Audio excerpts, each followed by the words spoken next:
Princess Castro at narito ang mga napapanahong balita. Ilang lugar sa Batangas ang apektado ng African Swine Fever o ASF outbreak kung saan 2 munisipalidad na ang idineklarang nasa ilalim ng state of calamity. Kabilang narito ang munisipalidad ng Lobo at Calatagan. Itinuturing na dahilan ng paglaganap nito ang kamakailang pag-ulan na nagdudulot ng baha na siyang nagpapakalat ng ASF sa mga babuyan. Sasailalim sa mass testing ang mga baboy sa Batangas habang hinihintay pa ang inaasahang pagdating ng hindi bababa sa 10,000 paunang bakuna kontra ASF sa susunod na buwan.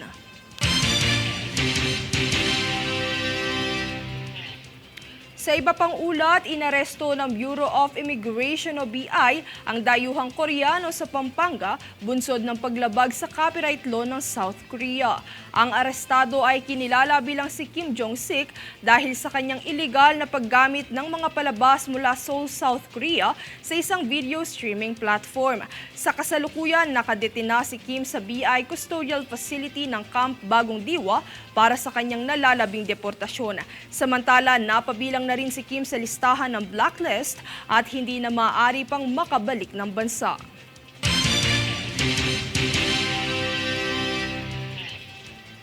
Samantala, walang nakitang banta ng tsunami ang Philippine Institute of Volcanology and Seismology o PHIVOLCS matapos ang malakas na pagyanig na tumama sa Kyushu, Japan nitong Huwebes, ika-8 ng Agosto. Batay sa ulat ng US Geological Survey, isang magnitude 7.1 na lindol ang bumulabog sa timog kanlurang lalawigan ng Miyazaki alas 3:42 ng hapon. Naglabas naman ang mga lokal na otoridad ng tsunami advisory para sa mga probinsya ng Kochi, Miyazaki, Ehime, Oita at Kagoshima.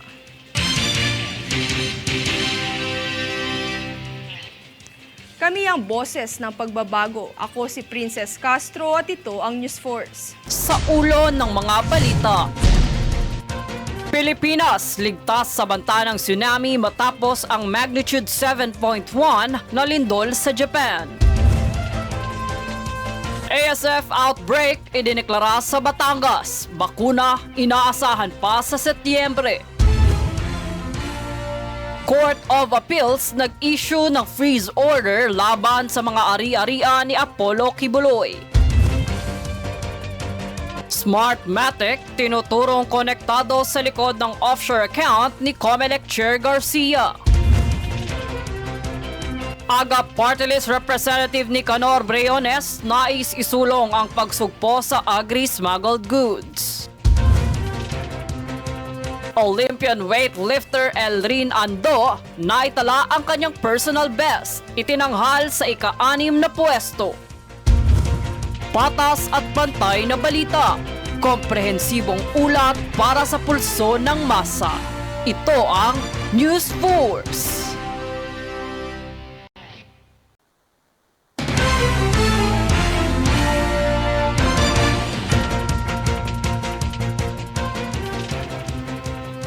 Ako si Princess Castro at narito ang mga napapanahong balita. Nitong kamakailan lang ay muling naglabas ng babala ang Department of Health o DOH ukol sa leptospirosis kaugnay ng mga pagbaha dulot ng sama ng panahon at ng tumataas na kaso nito sa bansa. Saad nito, hindi lamang sa ihi ng daga nagmumula ang bakterya na nagdudulot ng leptospirosis, kung kaya't hinihikayat ng kagawaran ng pagpapanatili ng malinis na kapaligiran dahil ito umano ang pangunahing sandata upang maiwasan ang sakit na dulot ng bakteryang ito. Isinaad din ng DOH na alamin ang iba pang impormasyong dapat tandaan upang matiyak ang proteksyon ng pamilya laban sa leptospirosis.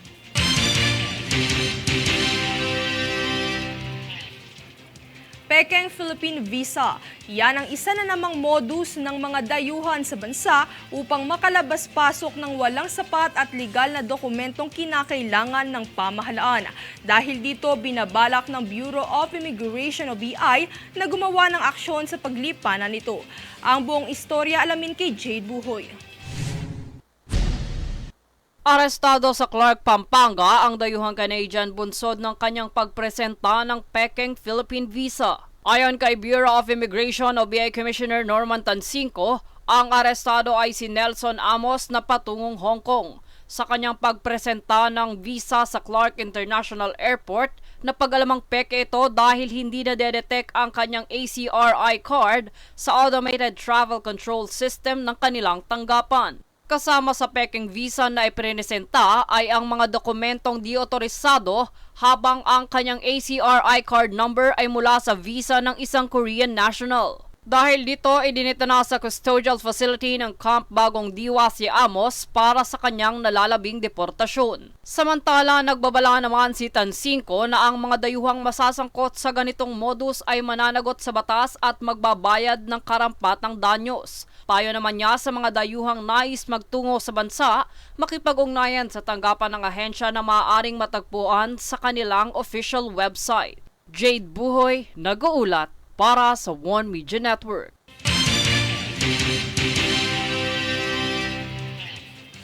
Isinagawa nitong Huwebes, ika-8 ng Agosto ng Department of Social Welfare and Development o DSWD at ng Social Welfare Employees Association of the Philippines ang paglagda sa ika-7 Collective Negotiation Agreement o CNA. Ang kasunduang ito ay layong bigyang pagkilala ang mga karapatan ng mga kawani at manggagawa ng kagawaran. Kabilang sa mga layong paigtingin sa agreement na ito ay ang serbisyong pangkalusugan, agarang tugon sa mga sakuna, benepisyo sa pagsuong sa sakuna o hazard pay at pagbibigay ng shuttle service.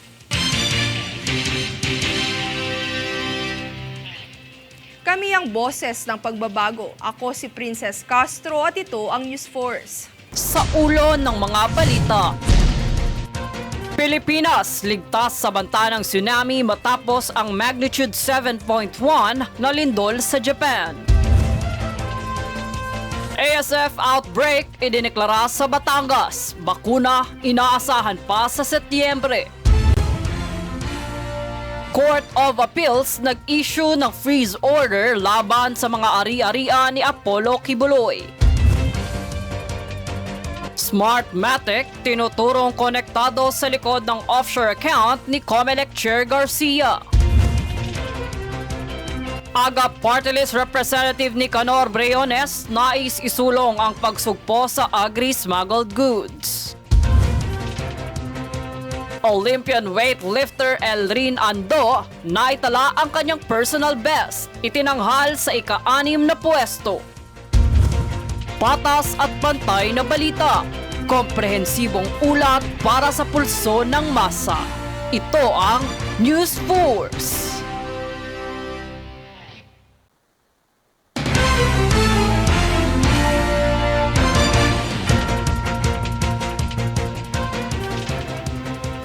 Ako si Princess Castro at narito ang mga napapanahong balita. Pinangunahan ni First Lady Liza Araneta Marcos at ni Department of Health o DOH Secretary Teodoro Herbosa kasama ng iba pang opisyal ng kagawaran ang turnover ng Bagong Pilipinas Mobile Clinics sa 16 na probinsya sa Regions 6, 7, 8 at sa Isla ng Negros sa pagbubukas ng ika-455 anibersaryo ng pagkakatatag ng lalawigan ng Cebu noong ika-5 ng Agosto. Ayon sa kagawaran, ang mga mobile clinic na ito ay kumpleto sa gamit para sa mga serbisyong medikal, diagnostic at referral upang dalhin ang pangangalagang pangkalusugan sa geographically isolated and disadvantaged areas o GIDA.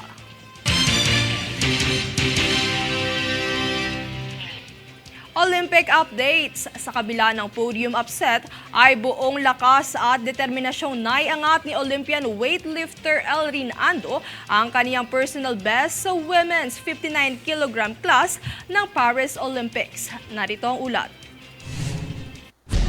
Naitala ni Filipina Olympian weightlifter Elrin Ando ang kaniyang personal best sa nagdaang kampanya nito sa Paris Summer Olympics 2024. Mula sa ika-7 pwesto sa Tokyo Olympics, umabante ng isang spot si Ando sa edisyong ito ng Olympics. Ito ay matapos maitala ang 230 kg overall points sa finals ng women's 59 kg class ng weightlifting. Mula sa 100 kg snatch sa kanyang second attempt, ay sinubukan niyang dagdagan ito ng 2 kilo ngunit bigong naiangat. Dahilan para mag-settle sa 100 kg lifts sa snatch round.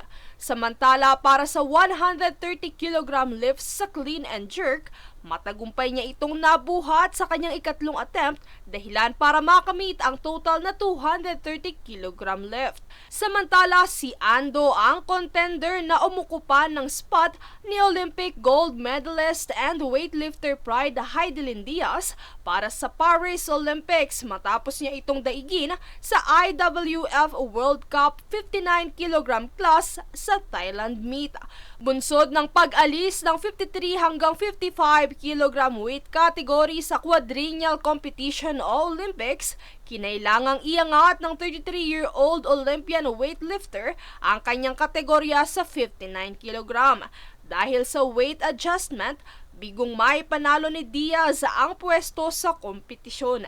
Ang comfortable weight class ni Diaz ay 55 kg kung saan matatandaang nasamsam niya ang unang gintong medalya para sa Pilipinas sa Olympics noong taong 2020. Sa kabilang banda, 3 atleta na lang ang natitirang kalahok at inaasahang makasamsam pa ng medalya na nirerepresenta ni na Filipina golfers Doti Ardina at Bianca Pagdanganan at Filipina weightlifter Vanessa Sarno. Princess Castro nag-uulat para sa One Media Network.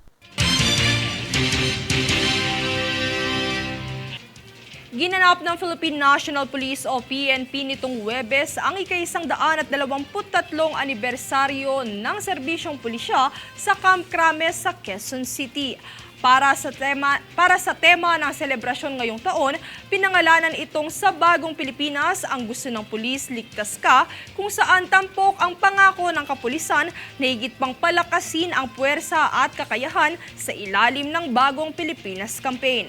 Isa sa mga panauhing pandangal si Pangulong Ferdinand Marcos Jr. kung saan kinilala niya ang iba't ibang tauhan at unit na nagpakita ng huwarang pagganap sa tungkulin kasabay ng pag-iinspeksyon sa mga bagong kagamitan ng PNP.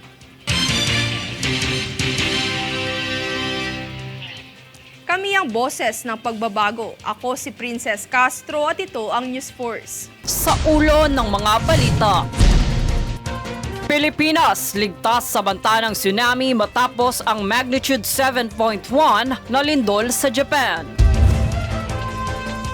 ASF outbreak idineklara sa Batangas. Bakuna inaasahan pa sa Setyembre. Court of Appeals nag-issue ng freeze order laban sa mga ari-arian ni Apollo Kibuloy. Smartmatic tinuturong konektado sa likod ng offshore account ni Comelec Chair Garcia. Aga Party List Representative Nicanor Briones nais isulong ang pagsugpo sa agri-smuggled goods. Olympian weightlifter Elrin Ando naitala ang kanyang personal best, itinanghal sa ika-6 na pwesto. Patas at pantay na balita, komprehensibong ulat para sa pulso ng masa. Ito ang News Force.